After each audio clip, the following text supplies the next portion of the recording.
దేవునికి మహిమ కలుగును గాక. ప్రభునందు ప్రేమైన దేవుని పిల్లలు బాగున్నారా? దేవుని దయ్యను బట్టి దేవాది దేవుడు రాత్రికాల సమంతా ఆయన రెక్కల చోటున భద్రపరిచి ఉదయకాల సమయంలో చక్కటి సమయాన్ని ప్రభు మనందరికీ అనుగ్రహించారు. లేచి ప్రార్థన చేసుకొని ఈ దినాన్ని ప్రారంభించారు కదూ. ఎందుకనంటే ప్రతిరోజు ప్రార్థనతో మన దినాన్ని ప్రారంభిస్తే అది మనకెంతో ఆశీర్వాదకరంగా, దీవెనకరంగా, మేలుకరంగా ఉండగలదు అని దేవుని వాక్యము జ్ఞాపకం చేస్తూ ఉంది. రండి పరిశుద్ధ గ్రంథంలోంచి ఒక చిన్న మాట జ్ఞాపకం చేసుకుందాం. కీర్తన గ్రంథము 93వ అధ్యాయము 5వ వచనం. నీ శాసనములు ఎన్నడూ తప్పిపోవు యెహోవా, ఎన్నటన్నిటికీ పరిశుద్ధతయే నీ మందిరమునకు అనుకూలము. దేవునికి మహిమ కలుగును గాక. నీ శాసనములను ఎన్నటికి తప్పిపోవు అని భక్తుడు జ్ఞాపకం చేస్తున్నాడు. నిజమే, ఆయన గీసినటువంటి ఆయన మాట, ఆయన శాసించినటువంటి మాట ఎన్నటికీ తప్పిపోదండి. నిజంగా నీ పట్ల ఎటువంటి ఆలోచన దేవునికి కలిగి ఉందో, ఎటువంటి తలంపులు ఆయనకు కలిగి ఉన్నాయో ఆ మాట ఎన్నటికీ తప్పిపోదు. దేవునికి ఇచ్చిన వాగ్దానాలు ఎన్నటికీ ఎప్పటికీ కూడా తప్పిపో. భయపడవద్దు. ఒకవేళ ప్రస్తుతానికి నువ్వు ఉన్న పరిస్థితిలో కృంగిన దశలో ఉన్న, బాధలో ఉన్న, వేదనలో ఉన్న, దుఃఖములో ఉన్న భయపడవద్దు. ధైర్యంగా ప్రభు పాదాల చెంత నీ మాటలు ప్రభుకు అప్పగించడానికి ఇష్టపడు. ఖచ్చితంగా ప్రార్థన మాత్రం విడిచిపెట్టవద్దు.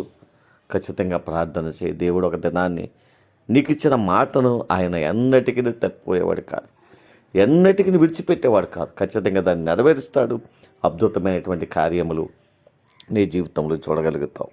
అటువంటి విశ్వాస జీవితాన్ని పరిశుద్ధాత్మ దేవుడి దినాన్ని మనందరికీ అనుగ్రహించాలని ఈ మాట ద్వారా జ్ఞాపకం చేస్తున్నాను.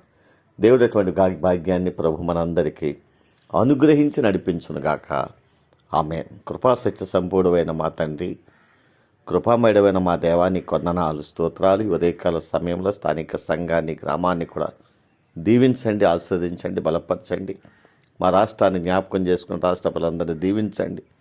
ప్రతి గ్రామాలను, ప్రతి పట్టణాలను మీ కృపల వర్ధల చేయండి. బిడ్డలు చేస్తున్న వ్యవసాయములను, చేతి పనులను, వ్యాపారములను, ఉద్యోగులను కూడా దీవించండి.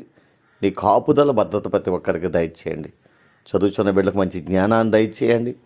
అయా, నీ సన్నిధిలో నీవు చేసిన వాగ్దానాలు వారి జీవితాల్లో నెరవేర్చబడడానికి అద్భుతమైన కార్యములు జరిగించండి. ఈ దినాన్ని చక్కటి కార్యక్రమాలు చేస్తూ, పుట్టినరోజు వేడుకలు, వివాహ దినాలు జ్ఞాపకం చేసుకుంటూ నేను గణపరుస్తున్న వారిని కూడా గణపరచండి. నెమ్మది, క్షేమమును వారికి దయచేయండి.